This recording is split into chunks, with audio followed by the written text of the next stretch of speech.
మేడ్చల్ జిల్లా Quthbullapur sub registrar కార్యాలయానికి fake డాక్యుమెంట్లు తీసుకెళ్లి రిజిస్ట్రేషన్ చేయించాలని ప్రయత్నించిన వ్యక్తిని అదుపులోకి తీసుకున్నారు పోలీసులు. మలంపేటలోని ఓ వెంచర్లో పాత డాక్యుమెంట్లు అని చెప్పి 200 గజాల స్థలాన్ని ఓ వ్యక్తికి కట్టబట్టేందుకు ప్రయత్నించాడు నిందితుడు. తడబడుతూ సమాధానం చెప్పడం, తీసుకెళ్లిన ఆధార్ డాక్యుమెంట్లు సరిగ్గా లేకపోవడంతో క్షుణ్ణంగా పరిశీలించారు సబ్ రిజిస్ట్రార్ అశోక్.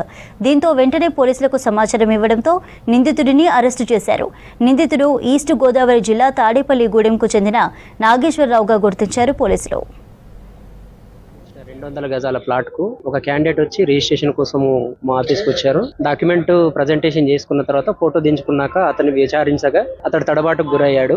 అతన్ని వివరంగా అడిగితే అతడి పేర్లు తప్పు చెప్పడము, తడబాటుకు గురి కావడము. ఆ తర్వాత నేను ఆధార్ హిస్టరీ అవన్నీ అప్డేట్ చూసుకున్న తర్వాత వచ్చిన క్యాండిడేట్ కరెక్ట్ కాదని నాకు అనిపిస్తే నేను ఇక్కడ సూరారం పోలీస్ స్టేషన్కి వచ్చి కంప్లైంట్ ఇవ్వడం జరిగింది. ఫర్దర్ యాక్షన్ పోలీస్ వాళ్ళు తీసుకుంటారు.